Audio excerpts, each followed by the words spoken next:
Before we dive into today's episode, we want to provide a quick discretion notice.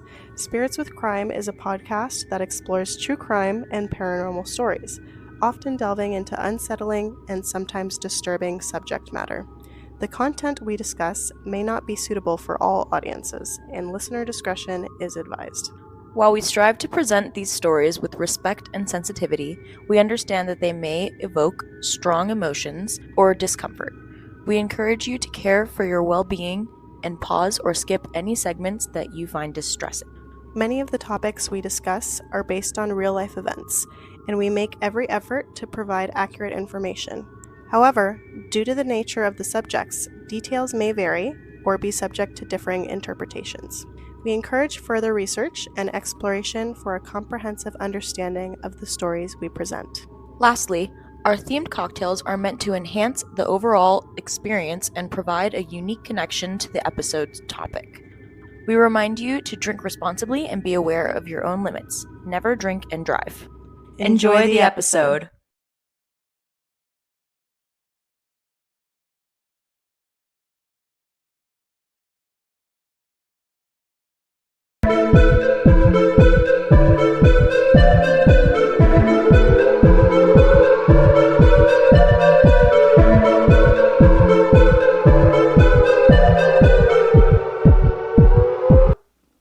Hello, spooky people. Welcome back to Spirits with Crime. If you're new here, thanks for joining us. Wait, but we already poured a shot in here. So we're starting all over that's again? for funsies. Oh, okay. You don't want to say our intro? What's wrong with you? You're the one that says it. I know, that's why I'm saying it. Loser. Every week, we make a cocktail that relates to our true crime or The paranormal cow. story. The cow. No one says that except for us, but Yeah. that's what it is. Who else says it? You. No, nobody does. Yeah. What I'm saying is, like, that's why we have the best cow ever. I agree. Yeah. Come up with the better cow, motherfuckers. We're switching things up a little bit in this episode because it's the second half of our first season, which we didn't really acknowledge, but it's because we're incredibly We tried to, but chaotic and we Too much. We couldn't do it. But I tried to stray away from the you tell a story, I tell a story format, but this is just where it's going. If it works, it works. We're gonna try it out. it's a combination. Yeah, it means longer episodes probably, and it will also mean that one of us is going to be talking nonstop for like probably 2 hours. Well, that's the whole usually me. episode. Yeah, but considering our little ADHD brains will probably be a little bit better about staying a little bit more on topic if we're both talking. So Yeah. we'll see about that. In our last episode, we discussed the Long Island serial killer, the Lisk, if you will, and we enjoyed getting lit on our lit. The Long Island iced tea. And if you missed it, please be sure to check it out. It's on YouTube. It's posted where you listen to podcasts. So it was quite an episode. And It was quite there's an more to episode. come. So I would listen to it while you can before the other one comes out, before the trial and everything, so that you're caught up and you know what's going on. Today, if you couldn't tell, we're going to bring it back to aliens because the Congress situation had us reeling. And I don't know about you, but I was quite floored that no one cares about it. So Well, nobody cares about it because the government is never going to sit there and actually prove anything. appropriately, we have bigger fish to fry. Oh, Can't yeah? afford rent. Like what? I can't buy a house. That's I think what I'm that's saying. more important. No, but- No, but that's their point of bringing it out. Yeah. To distract us. To distract From us. the housing situation From everything. specifically. Just kidding. No, from student debt, Oh, from yeah. everything. 100%. They're trying to fucking hide it. I agree. And so we're here to bring you all the details. And we're also going to talk about one of the very first alien media sensations that I could find. So, Well, I watched the 2-hour, 22-minute hearing, and I got a lot to say after. She's about to talk to her about her experiences, not personally. Personal experiences. The very first one ever. The very first one. But before we bring the stories, we're going to bring back the cow element into the video, at least for YouTube. I don't know if we're going to keep it for the podcast. I guess we should if I'm going to be explaining. Today we have the lovely Alien Tequila. The bottle's very beautiful. We decided that instead of using our general liquor brands that we usually do, we're going to try and get more themed ones because it makes it a little more interesting, and the bottles are beautiful, and I love a themed bottle. Dude, that's a sexy bottle. It is. Look at it. It's glowing. That's a sexy bottle, bro. So... It's a sexy bottle. So here it is. I'm going to let you know a little bit about the Alien Tequila, and we can talk about what we're cheersing before we get into it, what we're cheersing to. Gotcha. So this Alien Tequila, the brand, is a 100% blue agave tequila. Oh. And I didn't know, I found this out like a week or two ago, that there's tequila liqueur and there's like tequila. And it depends the percentage of agave that's in it. And the more agave... No way. The more agave, the more real tequila it is. I did not know that. So, like, I think Jose Cuervo was one. Tequila liqueur. Not tequila. Shut up! And that's why your hangover is worse. Because it's not real tequila. I had no idea. So hopefully no hangovers. I love Jose Cuervo, so... I know. Holy fuck. Cheap.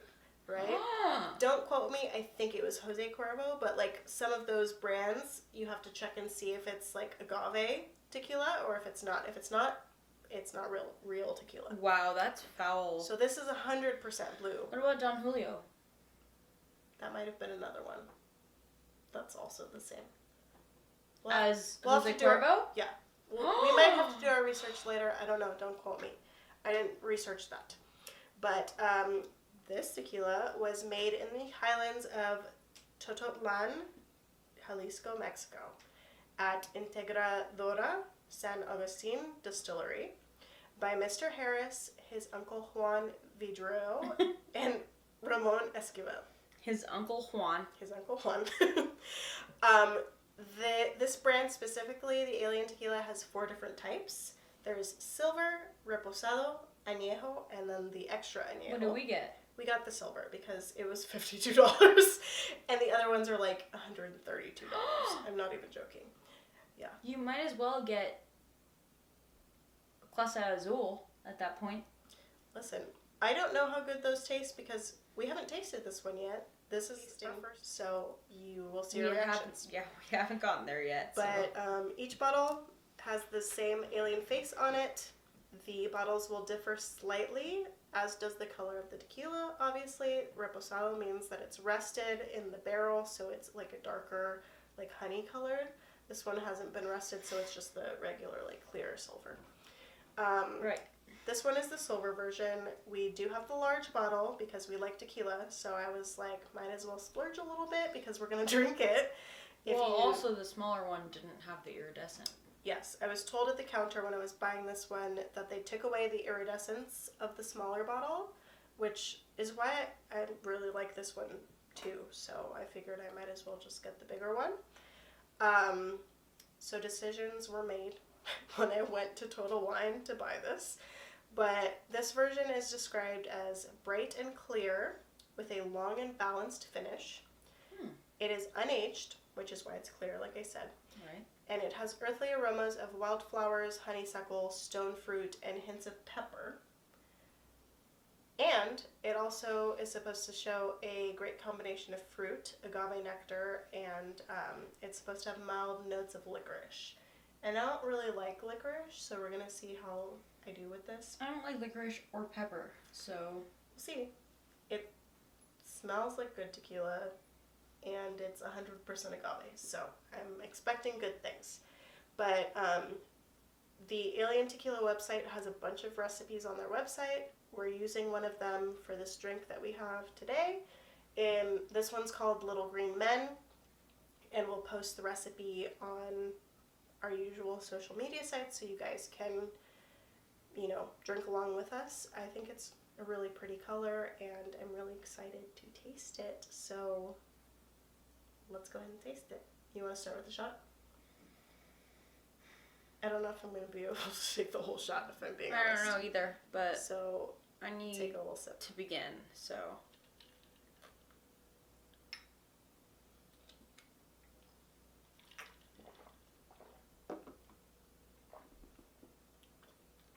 Oh. It's actually really good tequila. It is peppery. Well, I finished it. Yeah, I see that. It's pretty good tequila. But it is peppery. Yeah. Interesting. I've never had a tequila that's peppery at all, actually. Me neither. But I've had a margarita that's peppery, but not tequila. it did go down very smooth. I didn't need a chaser. I didn't feel like I needed a chaser. Bitch! I said This I was is not how much gonna she take had. the whole thing. Of course you didn't need a chaser. All you had was a sip. Listen, we had rumplements earlier, so I can only do so much, okay? Well. Anyway, how was the cocktail? It's good. I like it. Does it taste like Midori? Yes.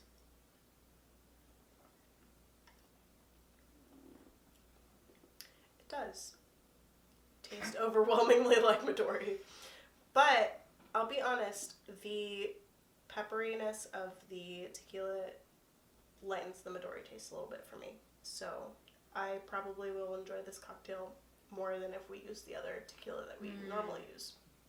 So that's good news for me. Tequila liqueur? Yeah. I had no fucking idea that's what it was. Me neither. Foul. Damn, I'll have to look up the name of the guy because he's on TikTok, and I don't know how credible this guy is, but he seemed to know what he was talking about. So I'll tag him if I can find him. But he said, "Don't blame me." He said. Okay. Okay. He said. He said, not me. Okay. Did you want me to start then with our topic? You want me to regale you a tale? Regale me a tale? Yeah. Regale me the tale. All right. I will. Well, because I'm about to go into all the very scientific facts, which is not as fun, but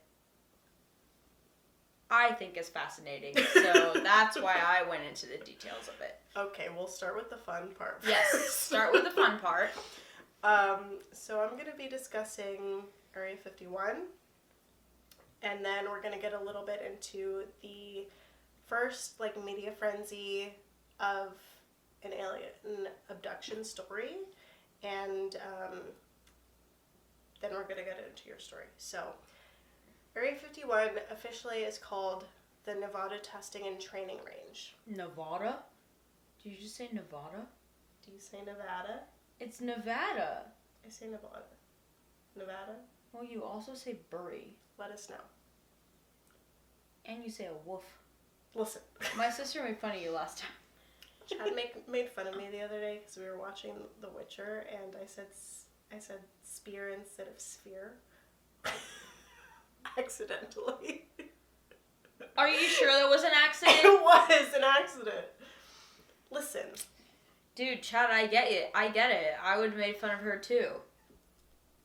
Moving on. My sister made fun of you for saying woof. You say it. I don't say woof. I say a wolf. You say it.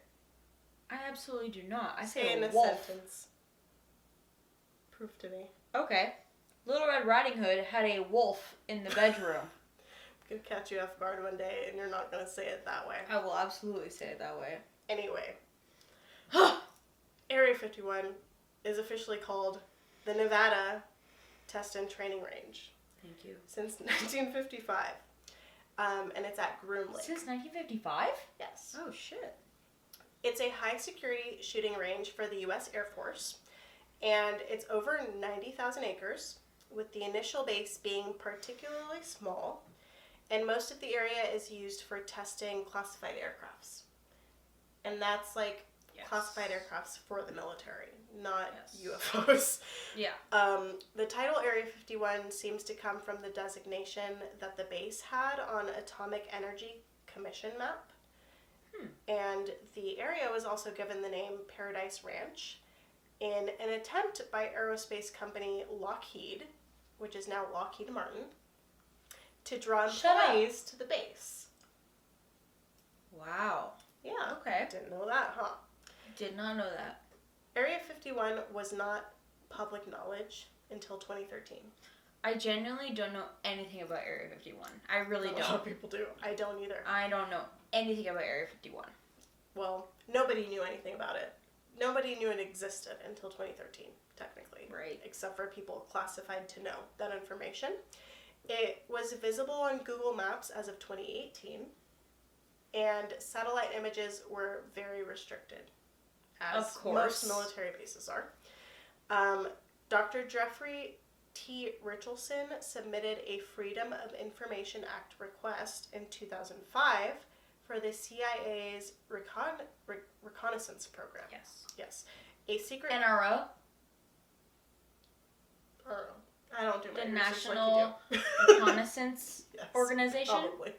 Yeah. NRO. It was a secret construction and testing site for spy planes that was used to gather intelligence. That's the NRO. Okay, well, this forced the CIA to declassify where that was happening, which was Area 51. Oh, damn. Yep. And the reason that aliens are brought up at all is because of the overlap of the U-2 flights encountering UFOs, which I think you get into a little bit in your part of the story. Yes. In 1947, there were rumors of a UFO crash in Roswell, New Mexico. Of course. Roswell Army Airfield said that it was a weather balloon, as I'm sure we've all heard the story. But the Air Force began investigating claims of UFO sightings that very same year, and they named it Project Blue Book in 1952. Yes. This Project Blue Book ended in 1969. Are you playing it? Okay, good. In 1959, Sergeant Anderson... Wait, 1959? Mm-hmm. Oh. Yes. Sergeant Anderson told the Reno Evening Gazette, which is like a news outlet, about a UFO sighting. Okay. A sergeant. The news outlet had also reported about 2 other sightings within the past 3 weeks that were close to Area 51. So it became like a thing. Yeah. It's Area 51. What the fuck are you expecting? Well, people didn't really associate it with that until then. Because no one even really knew about it until 2013.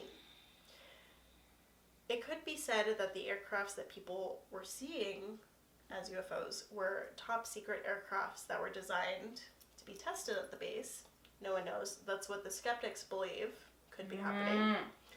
And Area 51 is still very inaccessible to the general public, which breeds all these rumors about alien testing, both on the species and their technology. I feel like I should have gone first then. I mean, I don't get much further into that topic. Oh, okay. That's pretty much it. Just that it was really heavily played into pop culture with like all the movies and that massive plan in 2019 to storm Area 51. That stuff. Which involved billions of people, by the way, meeting in Heather, Arizona, I think, which was near Area 51, and storming the gates to see it once and for all if aliens are actually there, which is ridiculous to me, but... Absolutely ridiculous, billions because of people. The fucking government is never going to sit there and show you what they know. Absolutely not. You can have... I mean, we're getting there, but... You can have, like, 4 billion people show up. What are they going to do? Show you? Absolutely not. No. They will not do it. So, Hey, they tried. I mean, no one actually tried, but there were conventions stationed, like, in Heather, Arizona. I think it was, they were scared because so many people showed up and there was so much overcrowding. They were like, how are we going to feed all these people? Yeah. Like, how are we going to water them? Like, we're in Arizona. Because these people need fucking basic needs, but there were so many people that showed up. It was too much. It's ridiculous. Yeah. But why doesn't the government just sit there and be like, because they can't. Top secret. Well, I'll explain that a little bit later, but... According to Benjamin Radford, an American folklorist who's written about conspiracies as an investigator and a skeptic, said that the military classifies Area 51 as a military operating area. Yes. On the grounds, you'll encounter very clear, stern signs and armed guards patrolling the fenced perimeters, guarding buried motion sensors, cameras, guards, etc. Buried. Okay. Plus, signs warning that deadly force is authorized. So, don't recommend that you go there. Radford explained that the borders of Area 51 are not fenced, but they're marked with orange poles and warning signs. So, that's enough. It should be. Before you're gonna get fucking killed? It should be.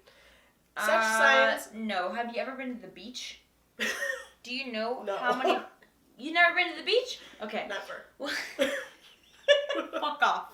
Well, you know how many fucking cones they have there? Yeah. Have you ever swam? That's why I don't go swimming, because one time they had something up in Santa Monica about the jellyfish blooms, and I fucking swam in there and got stung. I've been stung by a jellyfish, and it really wasn't that bad. Mine was pretty bad. It was like... Well, you got sensitive skin. This much of my thigh. You got sensitive skin. It was my inner thigh. No, but you have really sensitive skin. My bodice, Carley, was almost It affected. was in your bodice? Almost. Oh my god. It climbed up on my boogie board. In between my legs. Oh, thank God. Almost. No, thank God that you were on the boogie board. Oh, because well, yeah. otherwise it would have climbed all the way into your bodice. That's true. Could have. Oh my God. Okay, I was never... young, too. I was like... You didn't even know what a bodice was. No. You only knew what a vagina was. Barely. I was like 11. I was like 11. You were 11 and you didn't know that you had a vagina? Well, I knew I had one. Oh. But if a jellyfish attacked your vagina, you wouldn't think that? Not particularly. Well, I mean, if a jellyfish attacked my vagina, I would sit there and be like, yo, Mom, this jellyfish attacked my vagina. Well, my parents, I almost drowned because of that situation. Shut up! I'm not. Are you serious? I was on a boogie board in the fucking water, like. And you were too uncomfortable. You were too uncomfortable to tell them that a jellyfish was trying to attack your vagina. I told them. Oh, and I got out of the water, and they were like, "Oh, what the fuck do we do?" The lifeguard wasn't at his station. They put ice on it. No, you gotta piss on that shit. Well, dude, we didn't know. We don't have jellyfish in Miami. Yes, you do. Not like that. No, not like that. Okay, not like that. You can't see them from the fucking pier. Not like that, but you got them. Not like that. So we didn't know what to do. Oh so my God. It got very bad. Anyway. I've been stung by a jellyfish in California, and it sucked. It really fucking sucked. But it wasn't that bad. Mine was pretty bad. Well, you have really sensitive skin. It's not that sensitive. Yes! Bitch! Your skin is so goddamn sensitive. I have allergies, but my skin's not sensitive. Your skin is sensitive. Since when? Since always. Like, literally, I'll go like this, and you're like... Well, that's I'm because getting I'm iron hives. deficient. I'm getting hives. Those are I'm my like, allergies, what the fuck do you mean? Yeah, see? It's not my skin. That's what I'm saying. It's my whole body. Okay, bitch, that is your skin. Your whole body isn't your skin? I refuse. Well, I refuse. I think you're a liar. No one has to know that, Carly. Anyway. You haven't even finished your Listen. Shut up, let me finish my story. I'm sorry! These signs tell visitors that photos are not allowed, and trespassing on the Not property allowed. will result in a fine. How much? I don't know. You think I looked that up? No. I would have. You look it up. Area 51 mythology was enforced in 1989 when a man named Robert Lazar 89? Oh shit, I didn't know that. named Robert Lazar claimed that he worked on extraterrestrial technology inside the base. Oh yeah, Robert Lazar. He told Las Vegas television reporter George Knapp that he had viewed autopsy photographs of aliens inside Area 51. Look at you getting your goddamn names down. Yeah. Oh, And okay. that the U.S. government used the facility to examine recovered alien spacecraft. So Lazar was super in it. He's like, no, I've seen these pictures. Like, this is what's happening there. But is he like a... Discredited. Of course he is. His claims resulted in numerous government conspiracy theories despite being discredited, most of which involve Ridiculous. extraterrestrial life. Ridiculous. So, here's where I want to explain Close Encounters, because you've heard Close Encounters of, like, the Third Kind, right? The movie. Maybe not. The third kind? I've never seen that. But you know what I mean when I say, like, Close Encounters of, like, the first Yeah, kind? of course. Yeah, okay. So, there are different degrees. It goes 1 through 4. Okay. I don't know if you knew that. Did not know that. The first kind is very simple. It's just a sighting of, like, an alien. Like a pedestrian or like a... Okay. Yeah, there's no supporting evidence, no pictures. Like... It's just like, Okay. I'm telling you I saw an alien. Okay. First Gotcha. kind is a sighting that appears to be supported by physical evidence. So other photographic people... evidence. Okay. Photographic evidence, high radiation levels in the area, Okay. radar readings. That's like scientific evidence. Not even Okay. someone else seeing it. Like you need some sort of like Okay. scientific evidence. Okay. Hold on. We might need to cut this into 2 episodes if I'm going to be real here. Okay. We're pretty far. Chad. I feel like I think it's been like 30 minutes. I'm almost done. Oh, okay, never mind then. We'll see. If we have to cut it, we'll cut it. Okay. The third kind is direct contact He's not even paying attention. between aliens and humans. Sorry, start over. I'm listening. We need you to pay attention to Yeah. the camera. I have. Because if it stops, then we're going to blame it on you. And then you're going to get 10 times more of a repercussion than if you just aren't paying attention. Yeah, fionk. Yeah, fionk. Fonk.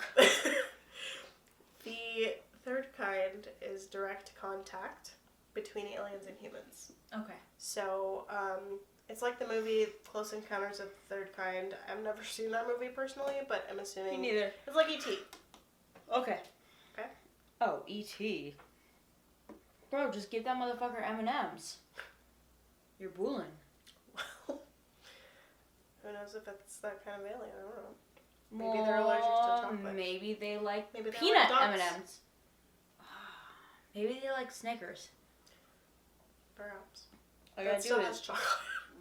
Okay, then maybe they like acai, dates. Yeah. You're really gonna give these motherfuckers prunes out of everything? Maybe you like those. Ugh, gross. The fourth Moving kind. on. The fourth kind is actual human abduction by aliens. Oh. So, one of the earliest we know of is Brazilian farmer Antonio Villas-Boas, who claimed that in 1957 he was dragged into a spaceship by aliens Oh. and forced to have sex with an attractive female alien who made barking sounds during intercourse. Wait, what kind of barking sounds? Like dog barking? Yeah. Like, oh my god, that is the most unfortunate thing. Dude, how did he get off? I think he liked it. Sounds like he liked it. Oh, God. Maybe he said she was attractive. Okay, maybe he made, like, really, like, terrible noises other than that. Maybe he was the one making the barking noises. Maybe he was... Oh, God. No, never mind. I don't want to know. We're not talking about that one. We're talking about... Why not? The first one to garner worldwide media attention, which was of Barney and Betty Hill, which I mentioned in our first Alien episode. Yes. Remember, I was like, I think Barney, it's Barney and Betty. Mm-hmm. I'm sorry, you both start with a B? Yes. You suck. So, Barney and Betty Hill lived in Portsmouth, New Hampshire. Okay. Ew. What do you mean, New ew? Hampshire? What do you have against the East Coast? Excuse me, my mother is from the East Coast, and that is exactly what I have against it. Okay. Because I love my mother, but the shit that she's told me, oh, fuck no. I want nothing to do with that. Okay. Dude, my grandma used to tell my mom, you can't hang out with the girl across the street because she's Jewish. Is that why you have against? Yes. It's in your blood. I mean, maybe a little bit. Fuck, okay. I don't know. Moving on. Yeah, moving on. Alright. We don't need to hear about that. Moving on! Done. Born in 1922, Barney was employed by the U.S. Postal Service. Barney! At the time of Was the he incident. purple? No. Ugh. Lame. Betty was born in 1919, and she was a social worker at the time of the Oh, that incident. was such a long time ago. She's older than him. Very much older than her. Not that much. How much? He was born in 1922. She was born 1919. Oh, never mind. Okay. I was going like 10 less than that. Oh God, no.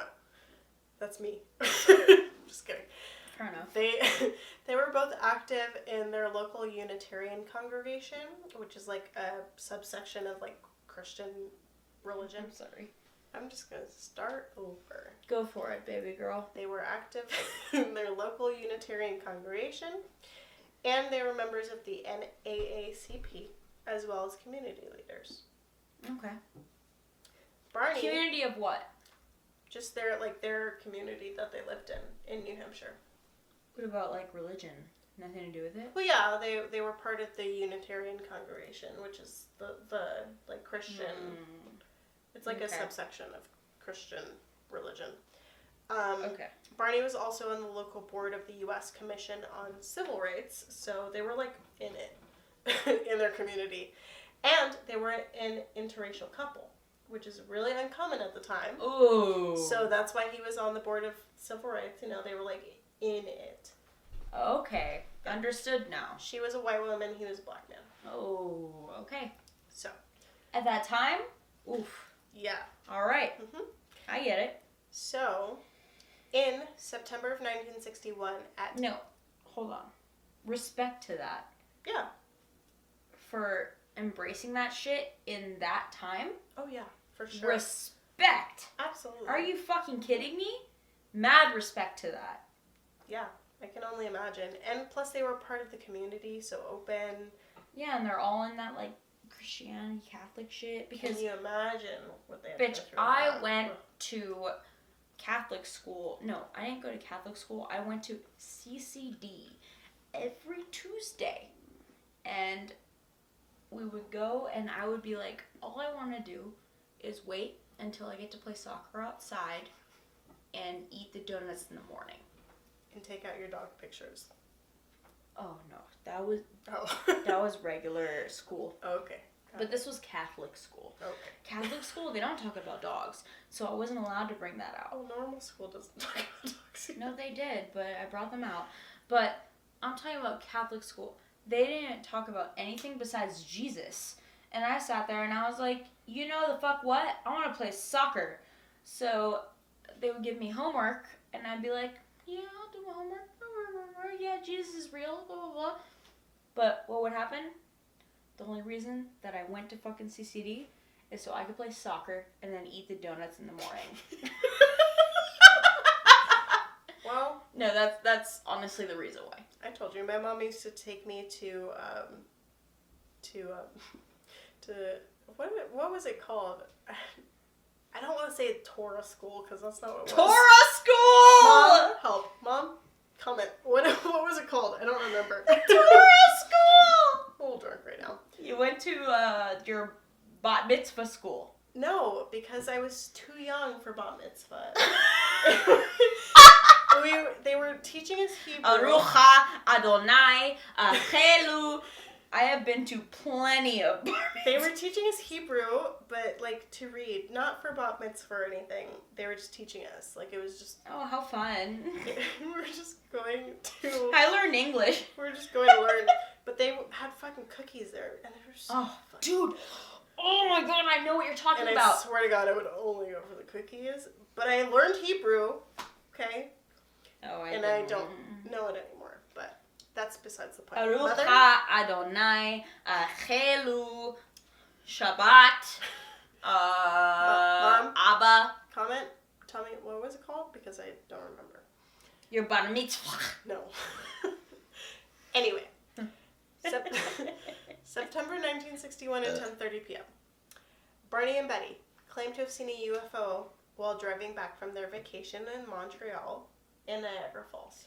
Betty? Yes. It doesn't sound like a Jewish bitch. She's not Jewish. They're Christian. Oh. Betty saw a bright light in the sky moving below the moon and the planet Jupiter, and then upwards and like west of the moon. And she believed that it was a shooting star. So she was like, it's moving a little crazy, like we should stop, we should check out what it is. So I had the hiccups, so they stopped. could not have a word about anything. They stopped to see it. And they also stopped to walk their dog, Delcy. Delzy? Delcy. Okay. That's a stupid name for a dog, but whatever. I've never heard that name, so. Exactly. Betty looked through binoculars and said that she saw Her name is Betty. Carley. Oh, fucking A. Yes. Well. She saw an odd-shaped craft flashing multicolored lights in the sky through her binoculars. It was your mom. It was my mom. And her sister had observed a UFO It was your mom. years earlier. So she was like, this is what it is. It's your mom It's my again. mom. Barney also looked through the binoculars and concluded that it was not a normal plane. Barney. The purple dinosaur? Yes. They said I don't believe anything that the purple dinosaur says. Why not? Because loves he you. said a bad word He on loves- the he loves show. No. When He was said that? a bad word. You've never heard that? No. That's why there's no more Barney, girl. So we're not talking about that Barney this time.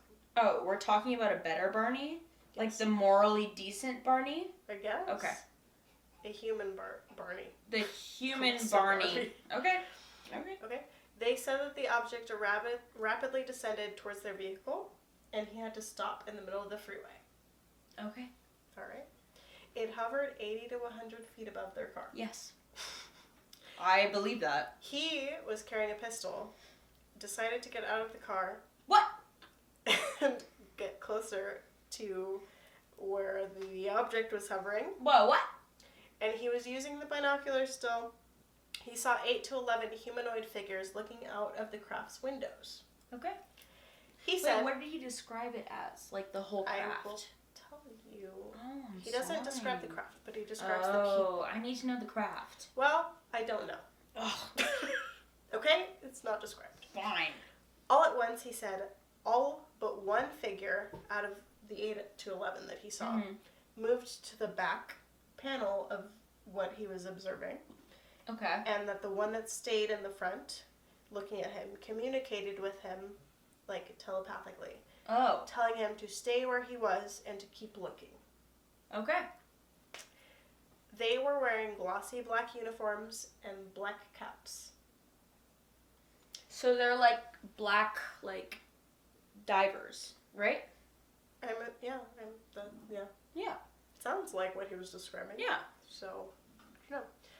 He didn't describe the color of their skin or anything until later. On October 21st of 1961, Barney reported to the National Investigations Committee on Aerial Phenomena.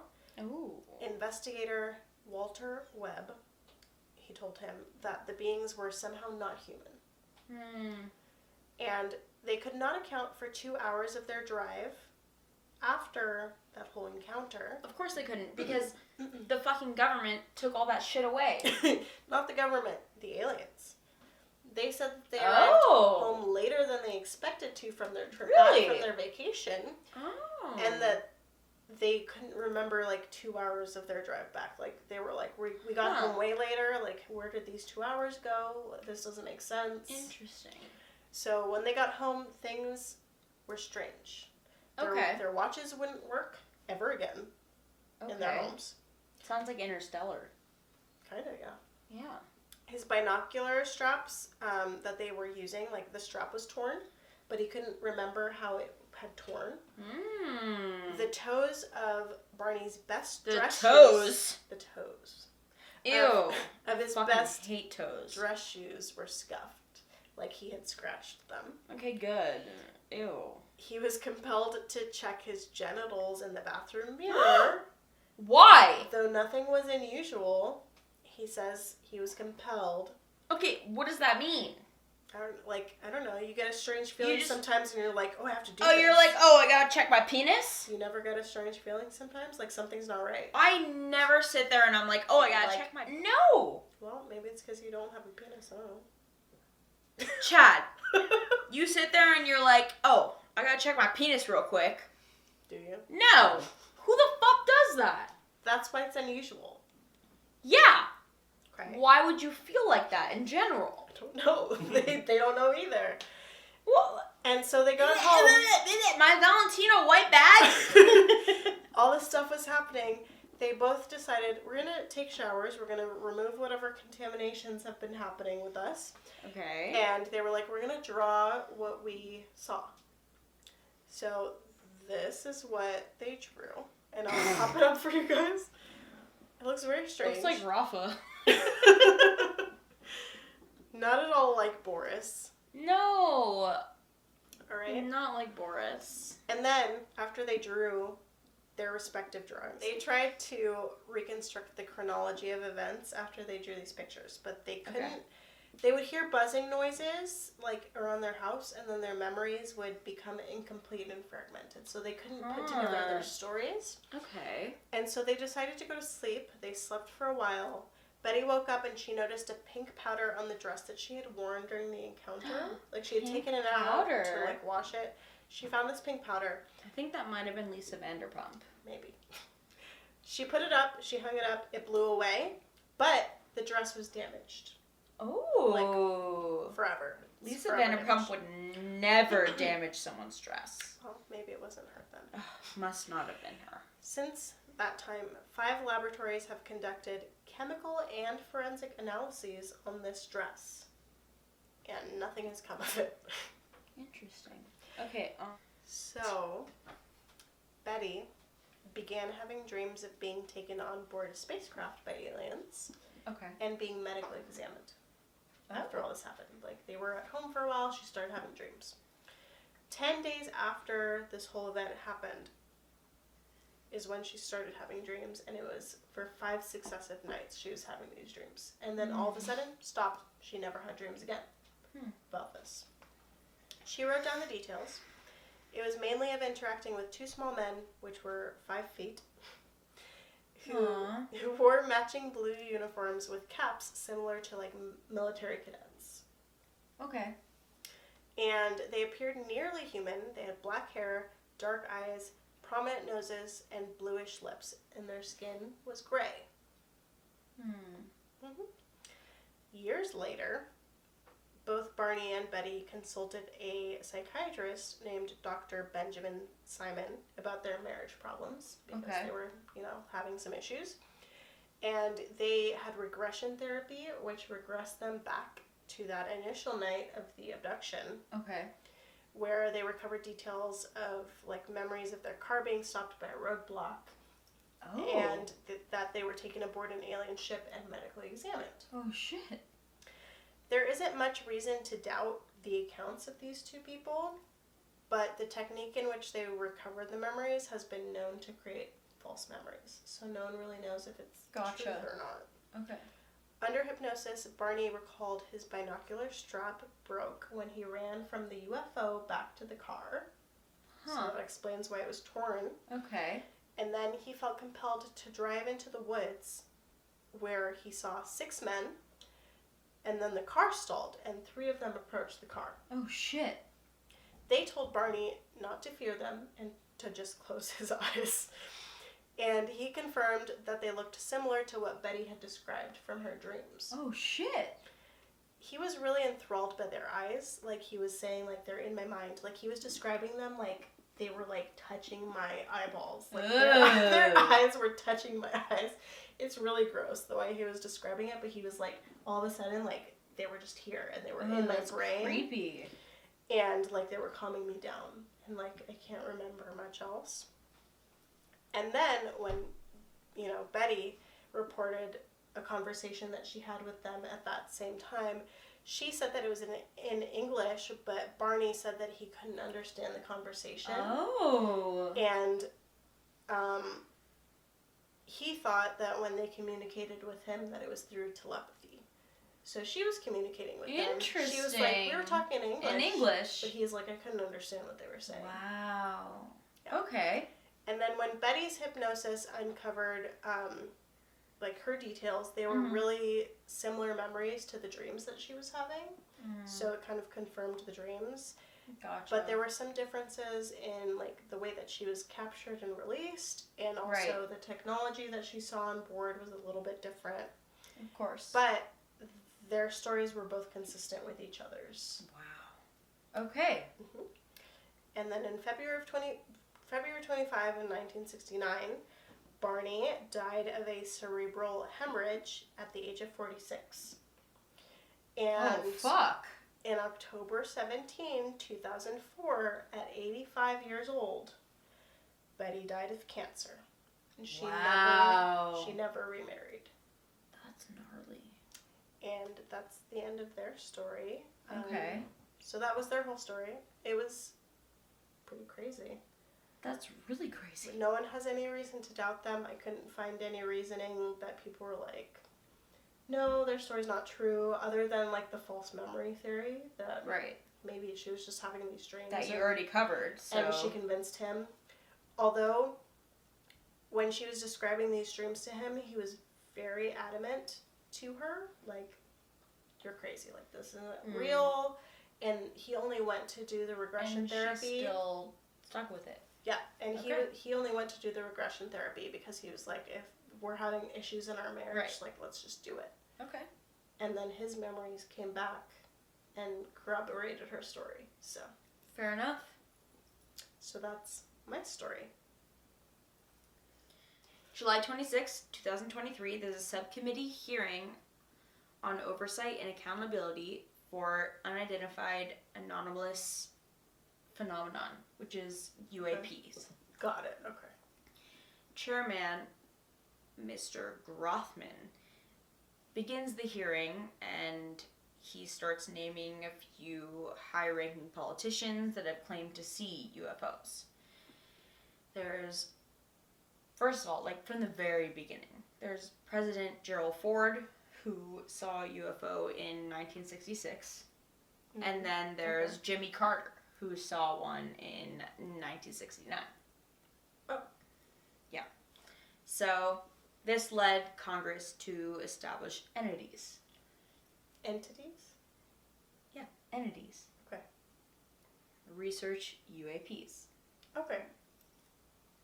So, then he announces that NASA is leading an independent study on UAPs. Okay. The president announced? NASA, no, the chairman of this hearing. So this is specifically what I'm talking about, the hearing. That the 2-hour, 22-minute hearing is what I'm talking about. Okay. I watched the whole thing, so. announces that NASA is leading an independent study on UAPs, then begins to talk about how the government has been hiding this. So, witness opening statements. So we have Lieutenant Ryan Graves. He was the executive director for American Safe Aerospace. Okay. He was a former U.S. Navy pilot. In 2014, he was a pilot in the Navy Squadron 11, which was the Red River, which is super common. We obviously don't know because we don't follow like military shit, but it's supposed to be a very big thing. Not like super big, but like it's pretty close to like being pretty big. He was in name? Graves. Red Sorry, River. Graves. Yeah. He was stationed at NAS Oceana in Virginia Beach. Hold on. We need to start over. He was stationed in NAS Oceana in Virginia Beach. Okay. There was an upgrade made to the radar system that they were using, and they began detecting unknown objects operating. So, at first, they assumed that it was just like radar errors, of course. Then they started recording other ways to correlate, including like the infrared and all that stuff. Okay. Which eventually, through visual ID, they saw that was not normal. So, yeah, I explained the infrared systems right here. Basically, the infrared systems, they lock into the heat from the aircraft engine and they go towards Okay. it. But that makes sense, yeah. Yeah. So, during a training session 10 miles off the coast of Virginia Beach, two military fire... Oh my god. Starting over. During a training session 10 miles off the coast of Virginia Beach, two military fighter aircrafts were split by a UAP. Oh. They described it as a dark gray or black cube inside of a clear sphere. Oh, okay, yeah. Yeah. I remember them talking about that. Mm-hmm. It came within 50 feet of the leading aircraft. Could you imagine? I seeing cannot a fucking cube imagine that. in a sphere. First of all, you're just a regular pilot and you're doing a training. You're doing a fucking training session.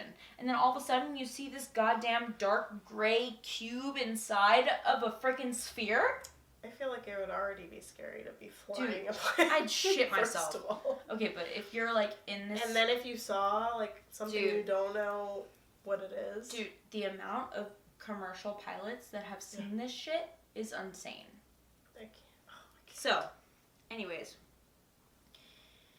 it came within 50 feet of the aircraft, and it was estimated to be between 5 and 15 feet in diameter. Oh, So, that's big. yes. Well, not that big, but No, it's pretty big. it's pretty fucking big.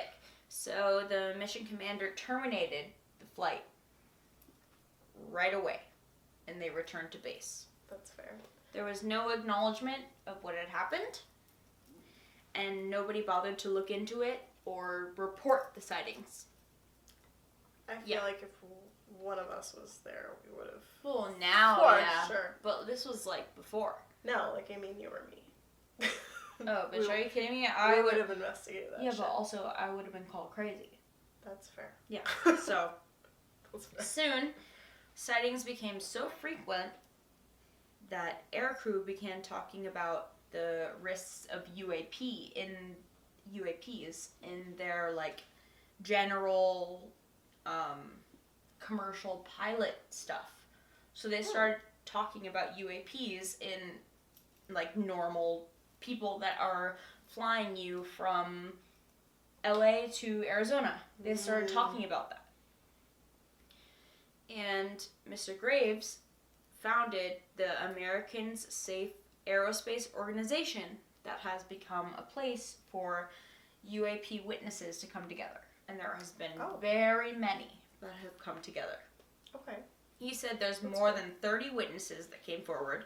The majority of them being commercial pilots and majority airline pilots with over 10 years of experience. Oh, that's so creepy. Yeah. Imagine being on a normal flight and your pilot has seen Yeah. a fucking UAP. But they're not allowed and to. you don't know. Because they're not allowed to. Hate that. They're not allowed to report it. Because if they do, then I'll they never lose be their able job. to sleep on an airplane again. I'll Yeah, have to be no. looking out the windows. They lose their job. The second that they report it, they lose their job. Because the fucking government. Anyways. Sometimes there are recurring reports with many recent sightings north of Hawaii and of the Atlantic. Which we already knew. Okay. But I'm going to move on to Mr. Grush. Okay. He had top knowledge of everything. And there's absolutely no reason why he would sit here and risk his entire career on this. Because he had major repercussions for this. Major. Because of being in the meeting? Because of telling them what's going on. And he is not allowed to say a lot of stuff because he will go to jail if he does. Is he the one that was like, I can't say? Yes. Yes. I'll tell you in a Yes. secret. Yes. Because they denied the entire court a skiff shit. Yeah. So they are not allowed to speak in a frickin' sacred place because the government didn't allow it. Yeah. They did not allow a skiff meeting. Only a certain amount of people are meant to know certain information. If you're not cleared to know the information. I mean, Mr. Grush, dude, he has a degree in physics. He was he was so high up in the Central Intelligence Program that it was holy shit. And then what happened? He got repercussions because he said his reasoning was that in the beginning he agreed to be because he worked for the military at first. Wasn't he the one that was upset that he didn't get to be part of the new group that they had that were uncovering UAP information? I don't think he was upset about it. I think that he wanted to be part of it, and they told him no.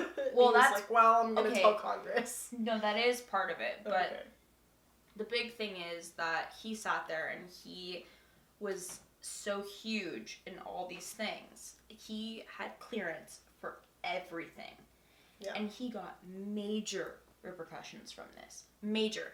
So in my head, I'm like, why the hell would you sit here and say these things? Because he made a commitment when he became part of the military to,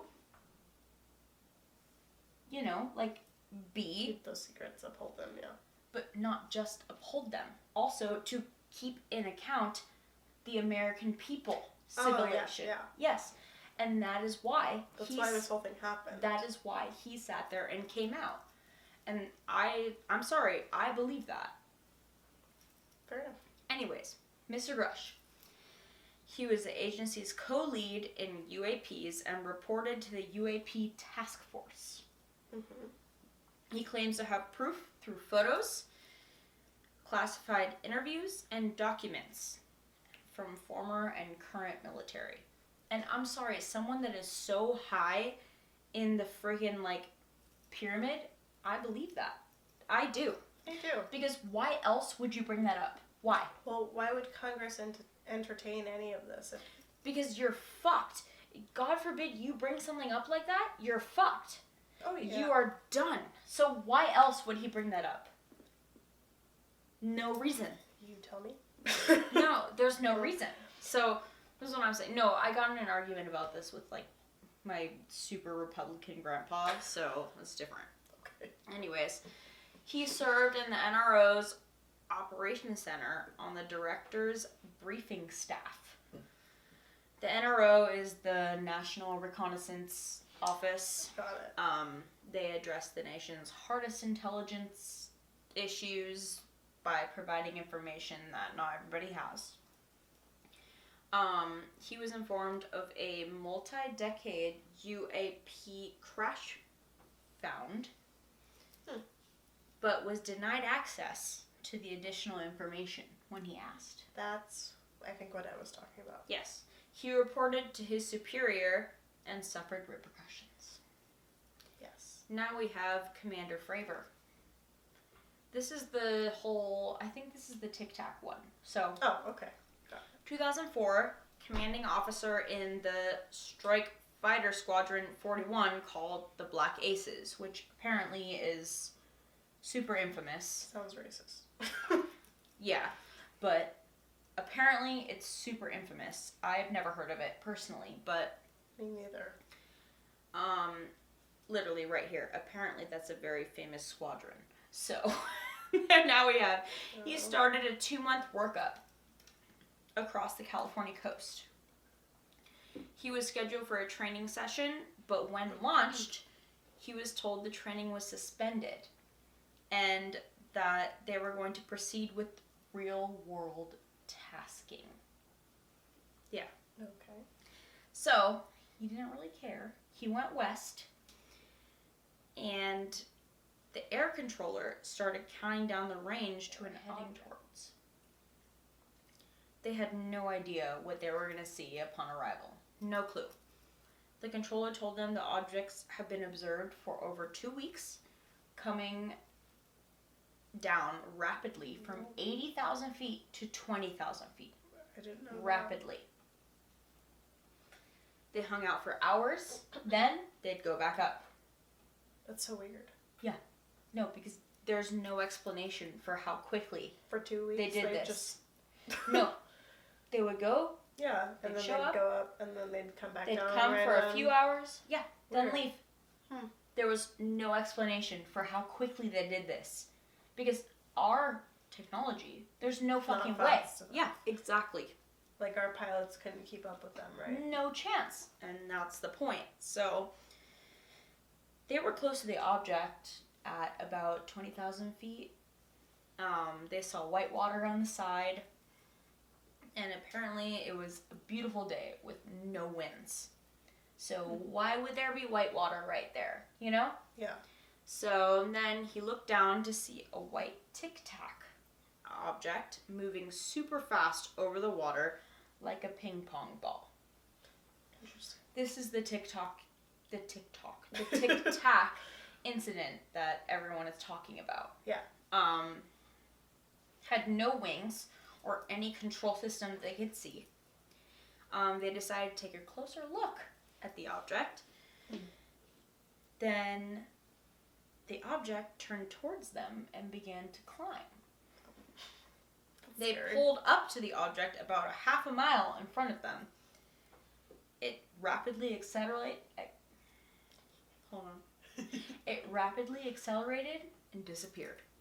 The white water was gone too. Yeah. Weird. So then they started to go east, and the controller told him that the object was at a cap point around 60 miles away in less than 1 minute. Jesus. Yeah. He mentioned to the crew that that's where the footage is from. The radar tape was never released. They have no idea where it is. Sounds familiar. It was never investigated further. Perfect. But they all reported it. Bullshit. Anyways, 2009. Hold on. Dr. Dre?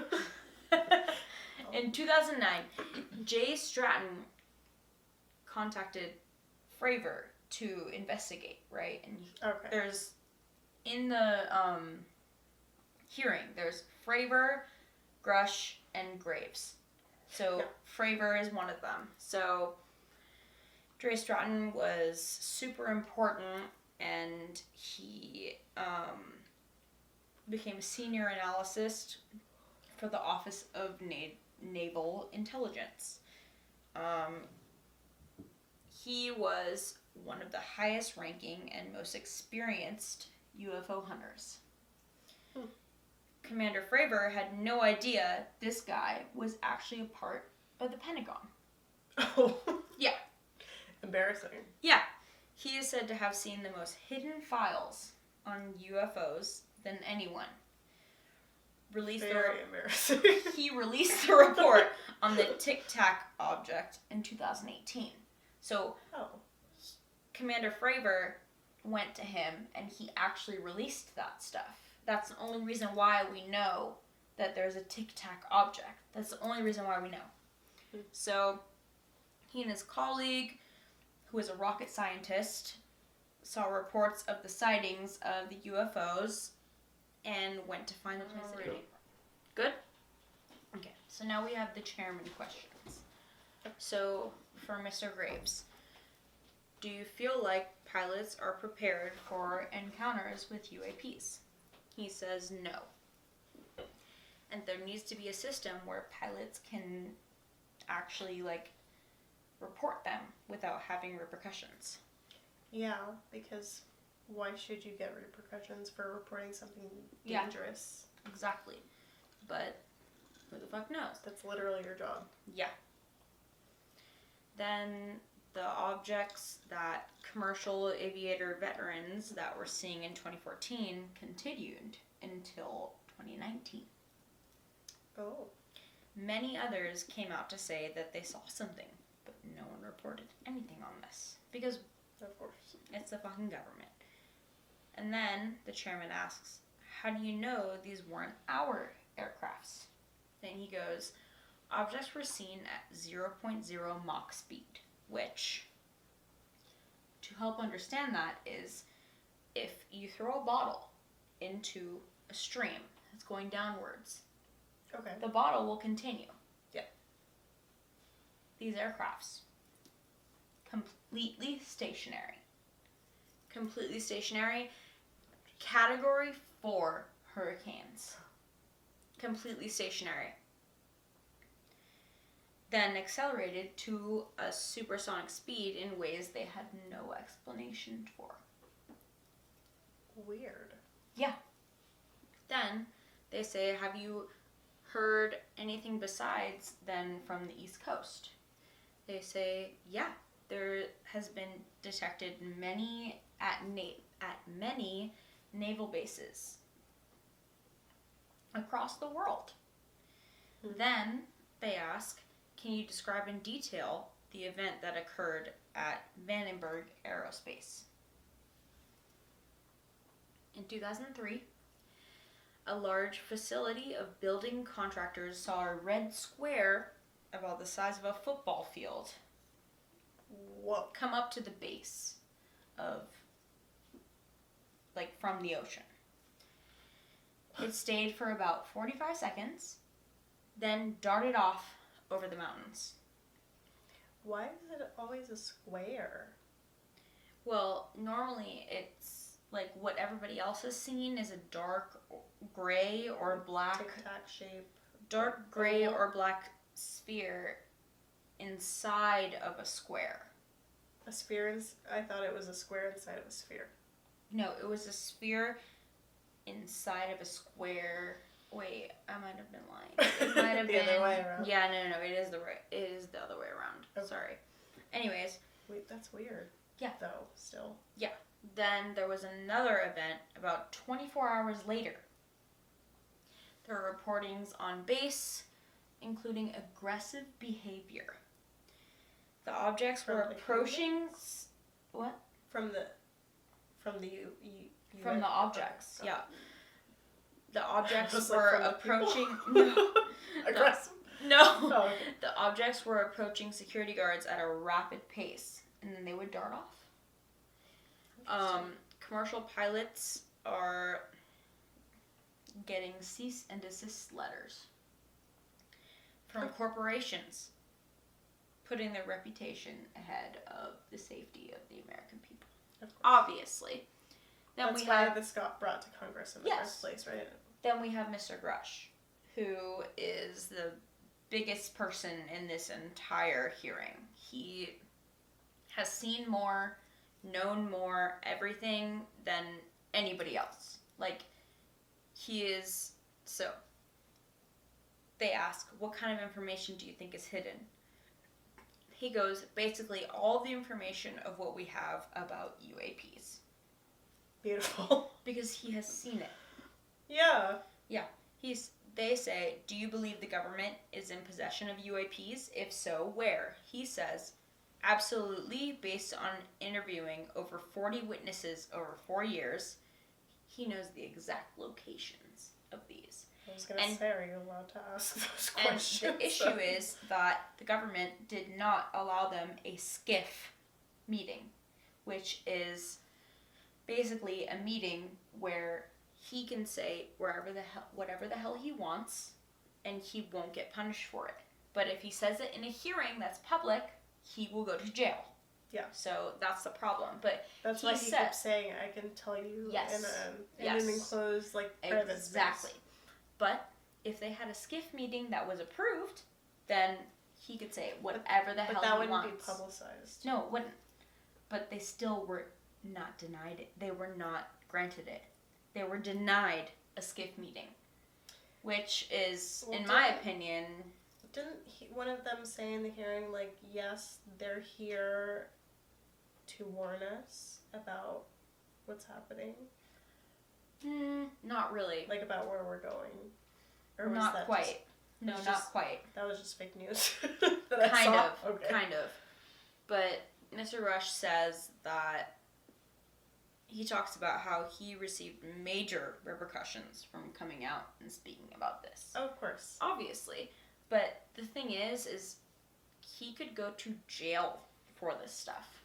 Yeah. So I'm sitting here and I'm like, why would he lie about that? He had so much clearance, dude. I looked it up, in a lot of detail. He had so much clearance. It's insane. But, anyways, he says he has to be careful what he says because there is a whistleblower investigation against him at the moment. So he cannot say anymore. It was very brutal, and the government had used many tactics to hurt him professionally and personally. It has been about 2 months. Well, when I saw this, it had been about 2 months since he came forward.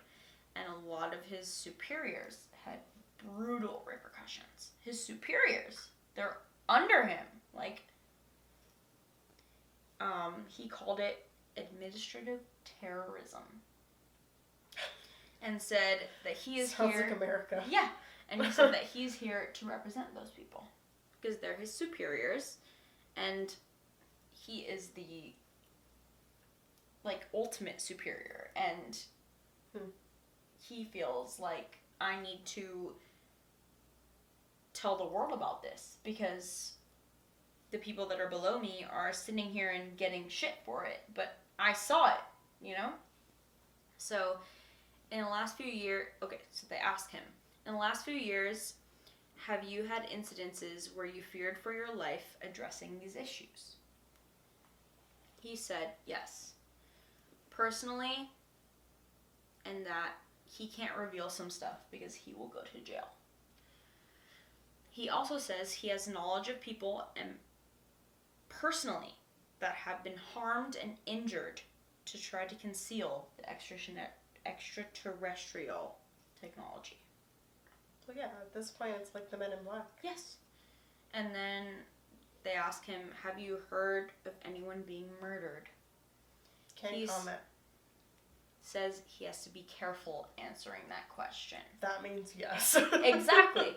If you have to sit there and be like, I'm being careful answering that, then yes, someone was murdered. If the answer is something other than no, yes. Come on. 1,000%.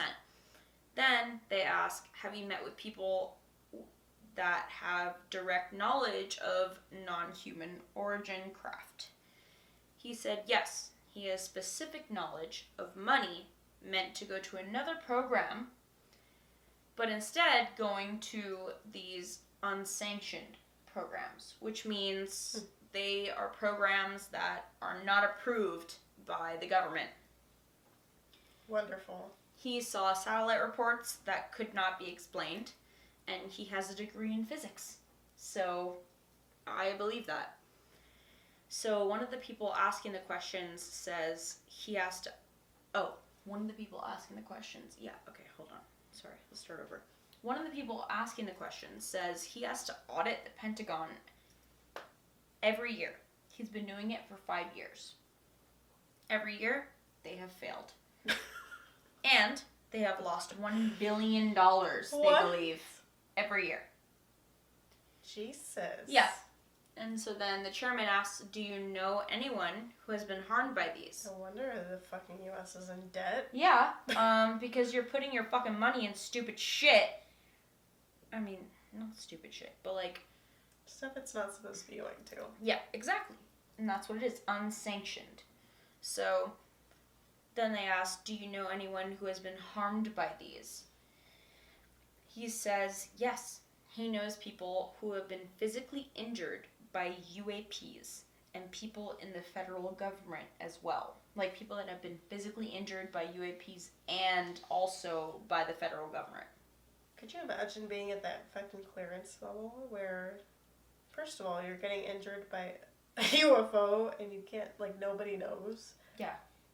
And also, you're being injured by your own government. Your own fucking government that you served for years. Yeah. No wonder he came out. A Like, are you secret. kidding me? That's fucking ridiculous. Perfectly fine. So, Sure, not getting medical bills or anything taken care of either. absolutely the fuck not. Then he says what he and his wife had personally saw was extremely disturbing. But he can't get into the specifics, obviously. So then they ask him, you say the government has spacecrafts, but does the government have the bodies of the pilots who piloted these spacecrafts? He says non-human biologics came from some of the recoveries based on what the direct people assessed that he had spoken with.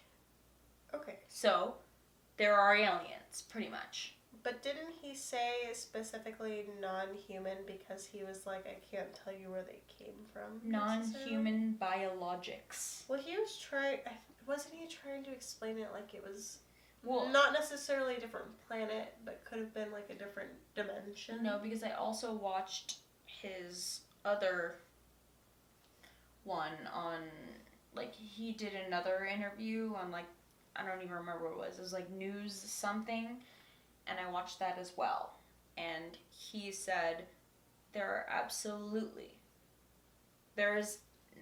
is absolutely more than just us out there.